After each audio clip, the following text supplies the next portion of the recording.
할렐루야. 수요 예배 나오신 여러분들 주님의 이름으로 사랑하고 축복합니다. 담임 목사님께서는 지금 교단 총회에 참석 중이십니다. 교단 총회가 은혜 가운데에 잘 이루어지고 마무리될 수 있도록 많은 기도 부탁드립니다. 조금 전에 특송을 마치고 우리 구역자님께서 그 말씀을 하셨어요.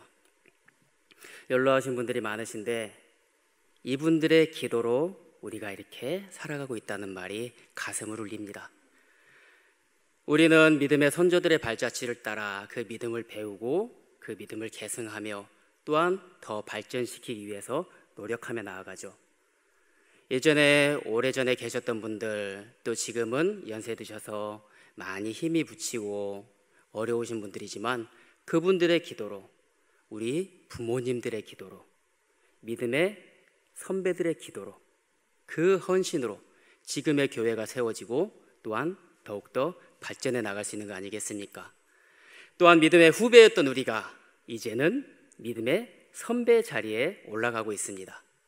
이러한 역사의 흐름 속에서 우리가 조금 더 하나님을 알아가고 조금 더 하나님을 알리고 더욱더 하나님을 찬양하며 살아가는 저희 모두가 되기를 주님의 이름으로 축복합니다.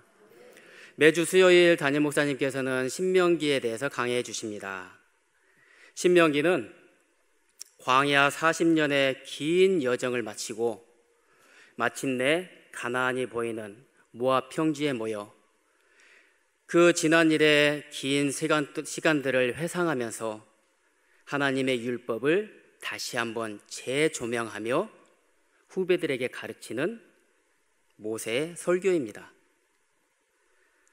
이스라엘이 애굽에서 나온 후 바란 광야에서 가나안에 12 정탐꾼을 보내죠. 40일 동안 가나안을 정탐한 정탐꾼들은 가데스 바네아에 모여 보고를 합니다. 그때 모두가 한마음으로 이야기합니다. 그 가나안 땅은 실로 젖과 꿀이 흐르는 너무나 아름답고 풍요로운 땅입니다. 여기까지는 모두의 마음이 같았습니다. 하지만 그곳에 사는 민족들을 너무나 장대하고 거대해서 결코 우리가 이길 수가 없습니다. 그들 옆에 있는 우리는 마치 메뚜기 같습니다. 하며 10명의 정탐꾼들이 이야기를 합니다. 이 이야기를 들은 모든 이스라엘이 술렁이고 거기에 동조를 하면서 여호와가 우리를 죽이려고 애굽에서 우리를 이끌어냈구나 하며 하나님께 불평합니다. 원망합니다. 이때 여호수아와 갈렙이 앞에 나서서 이야기를 하죠. 하나님이 우리를 그곳으로 인도해 주십니다. 하나님이 우리를 그곳으로 인도해 주시니 우리는 걱정할 필요가 없습니다. 두려워하지 말고 하나님만 믿고 의지하며 나아갑시다. 이야기를 합니다.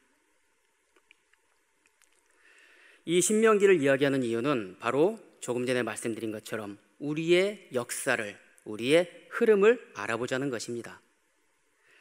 오늘 우리가 함께 나눌 말씀은 창세기 28장 10절에서 15절의 말씀입니다. 우리 함께 말씀 찾아보겠습니다. 창세기 28장 10절에서 15절 말씀입니다.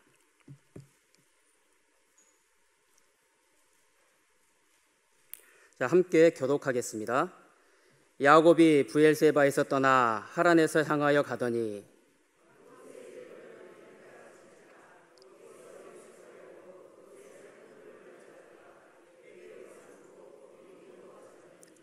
꿈에 본즉 사닥다리가 땅 위에 서 있는데 그 꼭대기가 하늘에 닿았고 또 본즉 하나님의 사자들이 그 위에서 오르락내리락 하고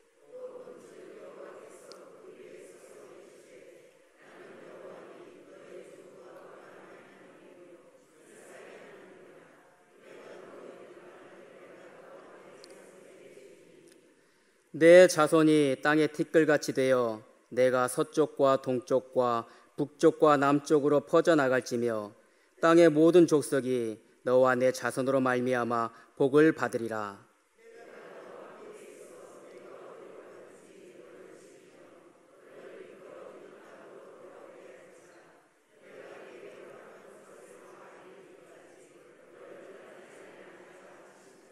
아멘.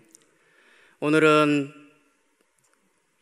변화의 시작이란 제목으로 함께 말씀을 나누길 원합니다. 제가 초반에 신명기에 대해서 말씀을 드렸습니다. 신명기는 말씀드린 것처럼 40년의 광야 생활을 마치고 가나안 땅이 보이는 모압 평지에 모여 다시 한번 모세가 지난 시간들을 회상하면서 하나님의 약속을, 하나님의 계명을 지키며 살아갈 것을 당부하는 마지막 설교입니다. 이렇게 그 많은 시간들을, 또한 그 많은 사건들을 겪으면서 마침내 가나안 땅이 보이는 곳에 도달하였습니다. 하지만 그 안에서 우리가 바라봐야 될 것은 이스라엘의 역사는 하나님께 범죄하고 그에 따른 하나님의 징계를 받고 그 징계 안에서 회개하고 시간이 지나면 또 범죄하고 거기에 하나님의 징계를 받고 또 회개하고 이러한 역사의 반복이 이루어지고 있었죠. 하지만 이 안에서도 진정으로 하나님의 부르심을 받고 하나님을 만난, 하나님을 아는 하나님의 사람은 늘 하나님께 순종하고 그 말씀과 계명을 지키며 살아갔습니다. 여호수아와 갈렙이 흔들림 없는 하나님에 대한 믿음과 신뢰를 보이며 하나님께서 그 땅에 우리를 들이시니 두려워하지 말라, 그들은 우리의 밥이다 라고 자신 있게 이야기할 수 있었던 것처럼 우리의 믿음, 여호수아와 갈렙 안에 자리 잡고 있었던 하나님을 향한 신뢰와 그 믿음, 그것은 과연 어디에서 시작이 되었을까요? 오늘 읽은 본문은 우리가 아주 잘 아는 이야기입니다. 우리의 변화의 시작이 어떻게 되고 또 여호수아와 갈렙과 같은 그런 믿음이 어디에서 시작이 되는지 우리 12지파의 조상인 야곱의 삶 속에서 한번 찾아보길 원합니다. 현재 야곱은 광야에서 노숙하고 있습니다. 아무것도 가진 것이 없어서 이불도 없었죠. 옷을 덮고 겉옷을 덮고 돌을 베개 삼아 누워서 자고 있었습니다. 그런데 야곱이 왜 광야에서 노숙을 하고 있었죠? 형 에서에게서 도망 나온 거죠. 그렇다면 야곱이 왜 형 에서에게서 도망하여 외삼촌이 있는 하란까지 지금 가고 있는 상황이었습니까?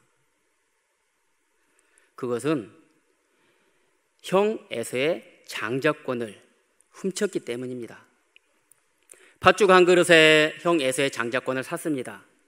그것도 모자라서 아버지 이삭이 축복할 때 마치 형 에서인 것처럼 아버지를 속이며 장자의 축복권을 가로채죠.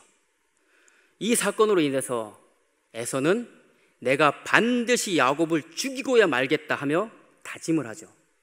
이 형 에서를 피하기 위해 도망 나와서 외삼촌이 있는 하란으로 지금 향하고 있는 길입니다.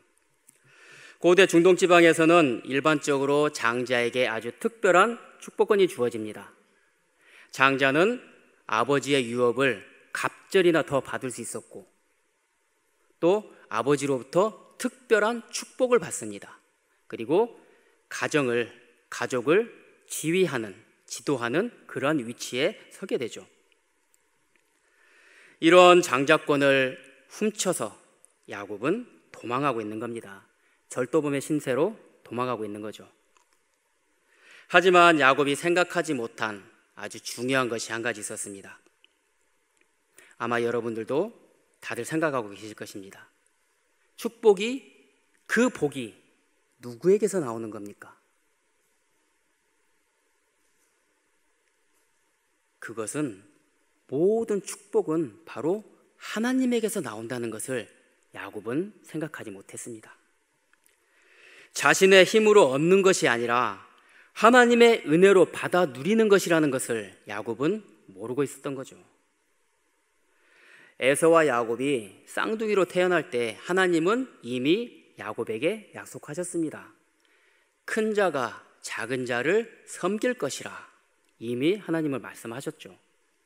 아마도 이 말을 부모님들을 통해 야곱도 알고 있지 않았을까요? 하지만 야곱은 하나님의 때와 하나님의 방법을 기다리지 못하고 자신의 생각과 자신의 방법으로 이 일을 추진하기 시작합니다. 야곱은 이 축복권을 마치 빼앗아서 자기가 가지고 있으면 특별한 대우를 받을 수 있는 VIP 티켓처럼 생각하고 있었던 것이죠. 하지만 사랑하는 성도 여러분, 우리 이 점은 분명하게 기억하길 바랍니다. 하나님의 방법은 회복과 위로와 화평을 주는 방법입니다.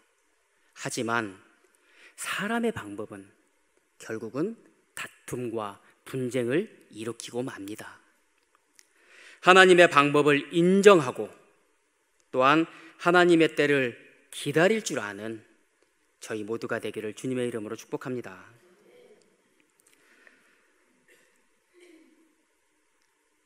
야곱은 이렇게 형 에서를 통해 광야에서 도망하며 광야에서 잠을 자다가 한 사건을 경험하게 됩니다.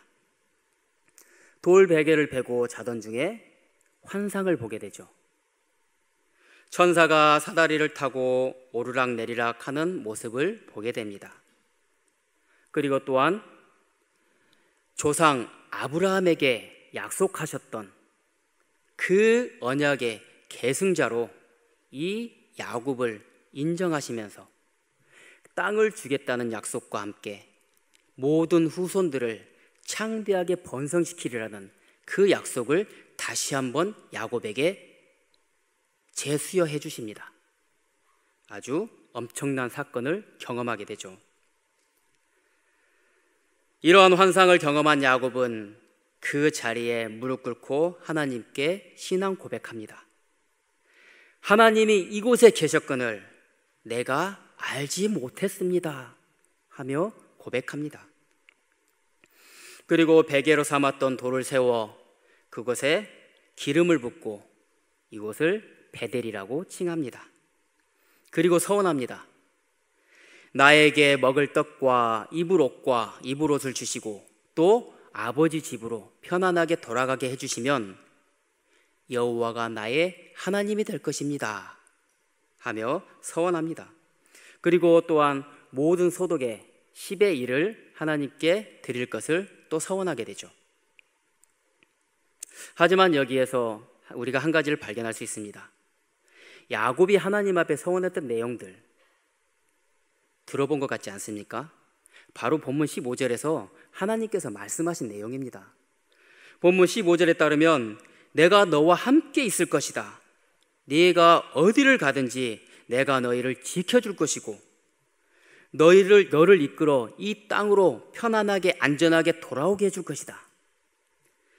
내가 내게 허락한 이 모든 것을 다 이루기 전까지 나는 절대 너를 떠나지 않겠다 하며 이미 하나님께서는 약속을 하셨습니다. 이렇게 하나님께서 먼저 약속하셨음에도 불구하고 재차 조건을 붙이는 야곱의 신앙 고백이 다소 많은 아쉬움을 남게 하죠. 그러나 무엇보다도 이 베델의 사건은 야곱에게 있어서 일생일대의 가장 큰 전환점이 되는 사건입니다. 하나님을 알지만 어떤 분인지 잘 모르던 야곱, 그런 야곱에게 이 베델의 사건은 하나님을 만난 사건입니다. 살아계신 하나님을 경험하고 그 신앙 경험을 통해 야곱이 하나님의 사람으로 변화되어지기 시작한 바로 그 시작이 된 것이죠. 하나님과의 인격적인 만남, 이 만남을 통해 하나님이 어떤 분인지 우리는 머리가 아닌 가슴으로 느낄 수 있게 됩니다. 이 만남을 통해 하나님은 본격적으로 우리들의 삶에 개입하셔서 이끌어 가시고 인도하기 시작하십니다. 이 만남을 통해 우리는 비로소 하나님을 알고 하나님의 사람으로 그 말씀을 지켜 행하며 나아가는 하나님의 사람으로 변화되기 시작합니다. 이것을 우리는 성령 체험이라고 표현합니다. 기독교는 체험의 종교이고 살아계신 하나님을 만나는 그러한 종교입니다. 우리는 매 순간순간 우리 곁에서 우리를 인도하시고 지키시는 하나님을 인정하고 감사하며 살아가야 할 것입니다. 그렇다면 하나님을 만난 사람은 어떤 모습이겠습니까? 말씀 같이 찾아보겠습니다. 로마서 14장 8절의 말씀입니다. 로마서 14장 8절 말씀입니다. 신약성경 259쪽입니다.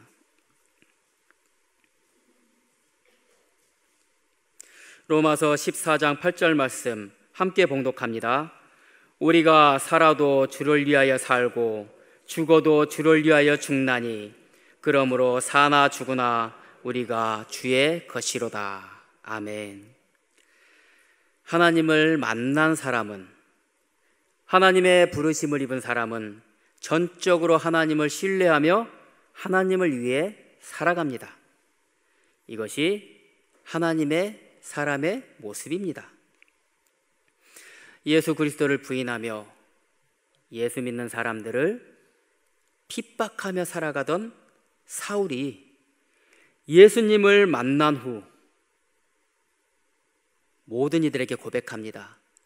만삭되어 나지 못한 자, 죄인 중에 괴수, 이렇게 자신을 표현하며 자신을 고백합니다. 바로 죄된 모습을 깨닫고 인정하면서 하나님 앞에 철저히 무릎 꿇고 가는 거죠. 그래서 살아도 주를 위해 살고 죽어도 주를 위해 죽는 온전한 하나님의 사람으로 변화되었던 것입니다. 하나님을 만나는 것, 그리고 예수 그리스도를 만나는 것, 우리가 환상을 보거나 어떤 체험을 통해 성령을 경험하게 되는 것, 이 모든 것들은 같은 내용들입니다. 같은 것입니다. 바로 삼위일체 하나님의 이해에 대해 나오는 것이죠.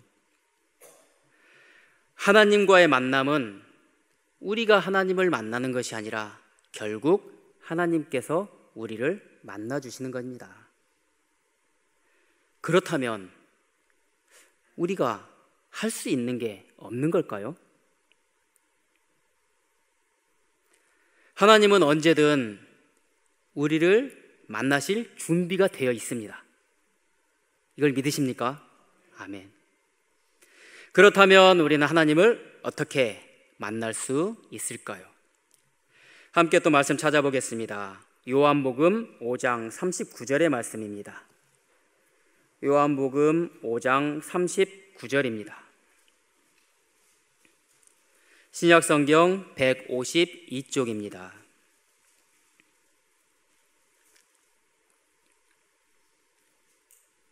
요한복음 5장 39절의 말씀 함께 봉독합니다.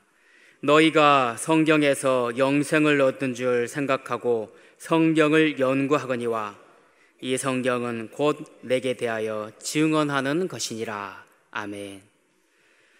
우리는 말씀을 통해서 하나님을 만날 수가 있습니다.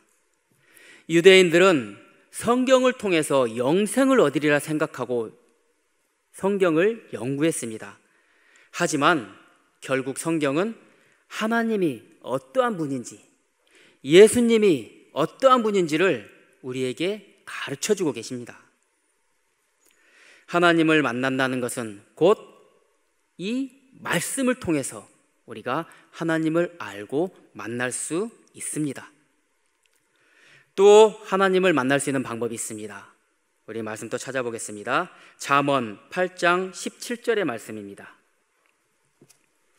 잠언 8장 17절 말씀입니다. 구약성경 918쪽입니다.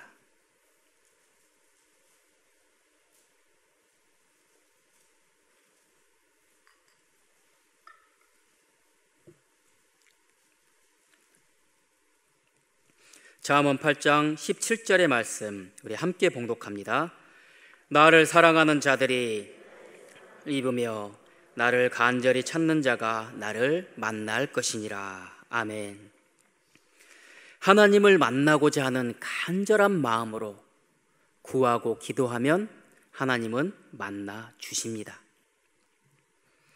이 하나님을 만나는 그 경험을 통해 우리는 참된 하나님의 사람으로 비로소 나아갈 수 있습니다. 하나님의 사람이 된다는 것, 하나님을 믿고 신뢰한다는 것, 에베소서에서는 우리에게 분명히 가르쳐 주십니다. 구원은 하나님의 선물이죠. 너희는 그 은혜에 의하여 믿음으로 말미암아 구원에 이르렀으니 이는 너희에게서 난 것이 아니요 하나님의 선물이라. 이 말씀에서는 분명히 구원이 하나님의 선물임을 가르쳐 주십니다. 하지만 우리가 한 가지 더 생각할 부분은 구원에 이르게 하는 것은 믿음입니다. 오직 믿음을 통해 구원에 이를 수가 있습니다. 그렇다면 구원이 하나님께서 주신 선물이면 그 구원에 이르게 하는 이 믿음은 무엇일까? 이 에베소서의 말씀 속에서는 분명 구원은 하나님께서 주시는 선물이지만 그 구원에 이르게 하는 믿음 역시 하나님께서 주시는 선물이라는 겁니다. 따라서 하나님을 만난다는 것, 하나님이 누구인지 알고 깨닫고 인정하고 그 앞에 무릎 꿇는다는 것, 바로 하나님이 나의 하나님이심을 인정하고 믿는 그 믿음이 우리 안에 뿌리 내리고 자리 잡는 거죠. 그래서 우리는 그 믿음으로 말미암아 살아갈 수가 있습니다. 그래서 그 믿음으로 하나님의 사람이 될 수 있는 것이고 하나님을 기쁘게 해드리고 또한 하나님의 뜻을 구하며 지금 이 순간 나에게 원하시는 하나님의 뜻이 무엇인지 구하고 고민하며 하나님의 뜻대로 살아갈 수 있는 것입니다.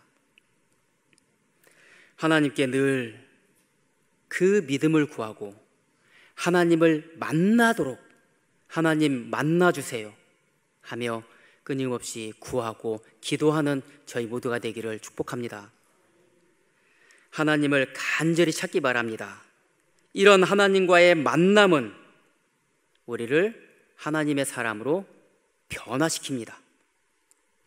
하나님과의 인격적인 만남을 통해 마음을 다하고 뜻을 다하고 힘을 다하여 여호와 하나님을 사랑하라고 신명기에서 그토록 외치는 그 말씀이 우리 안에서 이루어질 줄 믿으시길 바랍니다. 모세는 신명기를 통해 출애굽 2세대들에게 간절히 요구합니다. 신명기 6장 5절에 이렇게 기록되어 있습니다. 너희는 마음을 다하고 뜻을 다하고 힘을 다하여 내 하나님 여호와를 사랑하라. 이 말씀은 후에 예수님께서 첫째 계명으로 우리에게 가르쳐 주십니다. 마가복음 12장 30절 말씀입니다. 너희는 마음을 다하고 목숨을 다하고 뜻을 다하고 힘을 다하여 주 너의 하나님을 사랑하라. 하나님을 사랑하는 자들은 바로 그 계명을 지키는 자들입니다. 그 계명을 지키는 자들은 바로 하나님을 사랑하는 자들입니다. 언제나 하나님을 사랑하고 신명기에서 모세가 당부하고 권면했던 그 말씀이 예수님께서 첫째 계명이라 우리에게 가르쳐 주신 하나님을 사랑하는 그 마음이 우리 안에서 끊임없이 넘쳐나기를 주님의 이름으로 축복합니다. 이 모든 것의 시작은 바로 하나님과의 만남에서 시작합니다. 하나님을 만난 자는 하나님을 사랑하고 또한 하나님의 사람으로 하나님의 계명, 말씀을 지키며 살아갑니다. 이것이 하나님을 사랑하는 사람의 모습이고 하나님의 말씀을 지키며 살아가는 성도들의 모습입니다. 사랑하는 성도 여러분, 매일매일 매 순간순간 하나님께 구하길 바랍니다. 하나님 만나 주세요. 만나신 분들도 계십니다. 하지만 아직 그 만남을 갈구하고 갈망하는 분들 계십니다.